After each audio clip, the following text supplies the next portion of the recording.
Okay. It's angled to be up over top, but it does get some of you in the front. So welcome tonight, and it's the first time I've done one of these. So I've said allow about an hour so we can really kind of work through this. And look at all those nice rest positions. Oh, who's your teacher? He does such a good job. Okay. So I thought it would be very, very useful to do this because obviously, when you get this instrument home, whether you're the one practicing or you're the one who's listening to the practicing, you have these issues that you just don't know what to do about.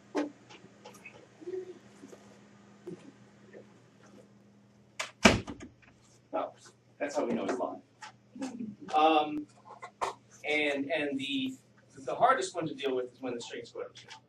And especially as the, well, normally I would say as the weather changes, but the weather isn't changing the way we would normally expect, but at some point it could easily actually turn into something resembling winter, at which point it gets drier, it gets colder, and these things tend to go out of tune even more.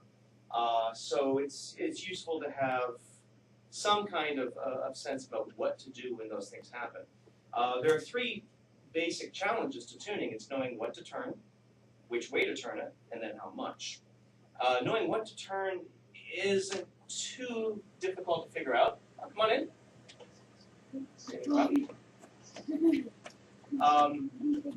And deciding which way to turn it is, you got a 50-50 chance on that one. So, that's not it's not too difficult of a thing. If you happen to choose the wrong direction, just go the other one. It's the how much that gets to be the scary part, because this is where we end up getting nervous about breaking strings and things like that. So the first thing I just want to say, the reason why strings break is so that nothing else on the instrument will break. And yes, it can be a little nerve-wracking. Certainly when you hear that pop the very first time, it can be very emotionally jarring. Especially if it happens when you're playing, but when it happens when you're tuning, you're just not prepared for it. But it's not the end of the world. That these things can be replaced, and that's going to be one of the things we're going to cover tonight. Also, we're going to be looking at just the overall process of tuning, some things we can use to help us with it. We're going to look at what's on the instrument to actually tune. So we have two different pieces of equipment on our instruments to do that. We're going to talk about changing strings, and we'll show you how to do that as well. In fact, you're going to do that as well. You're not going to actually change to a different one. You'll use one that's already on there, but we'll pretend that it's a new one. And it might be a little harder in some cases to actually use one that's already on there, but we'll cover that when we get to it. So the first thing is, obviously the whole point of tuning is so we know if it sounds right or not, and we have to have something that we can tune to. So I want to talk about this first before we get onto the instrument itself.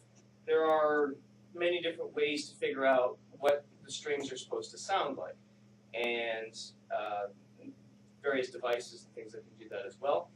If you happen to have any kind of piano or keyboard at home, and you know what notes the strings are supposed to be at.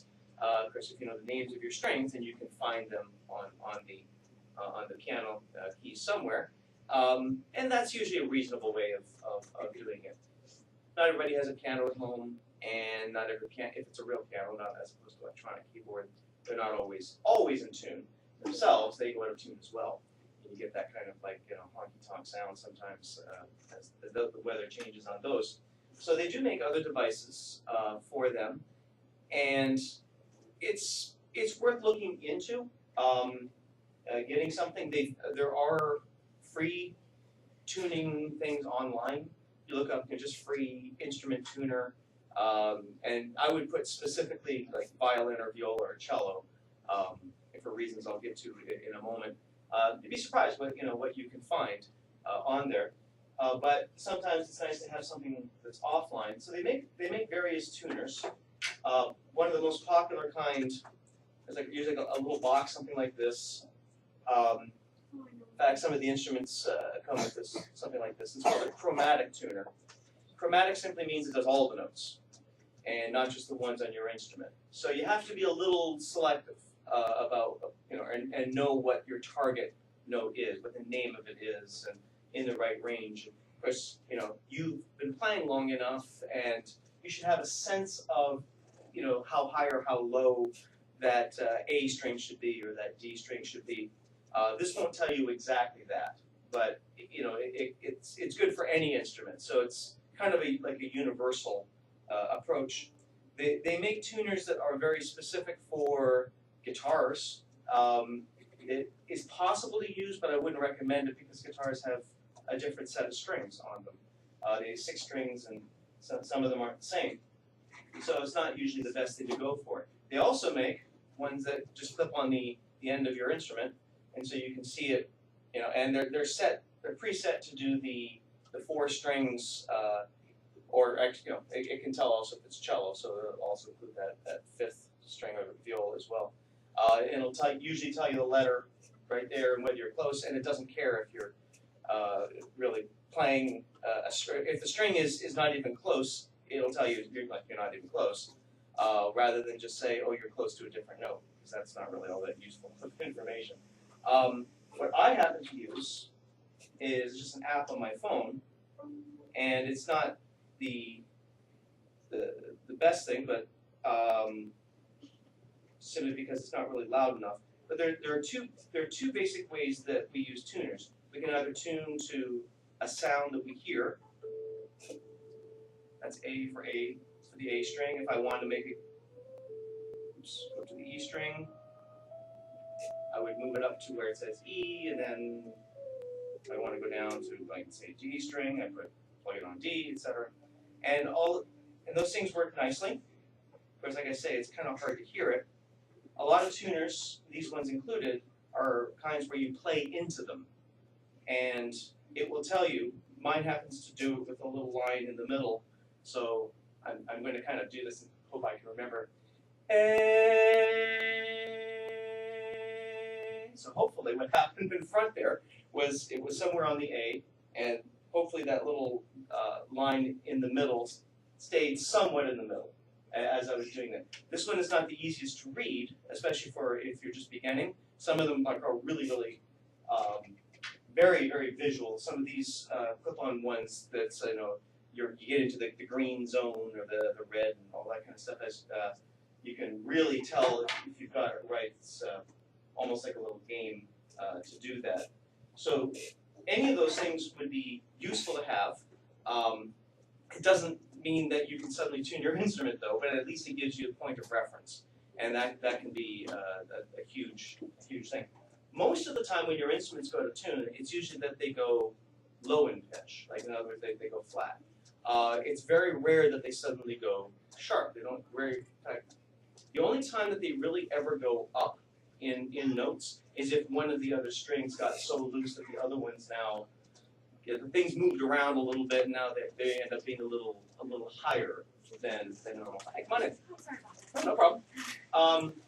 So, if something sounds higher than normal, then chances are it's because there's already something that's loose on your instrument. So that's usually what's going to end up happening. That we more often than not feel like we have to tighten strings than anything else.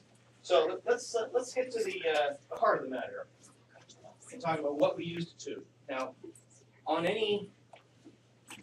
certainly any student instrument, we have 2 basic areas of tuning. We've got tuners down here called the fine tuners, and we have the pegs up here.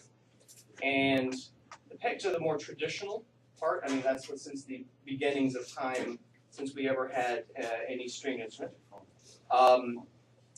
We've always had them. These are a fairly recent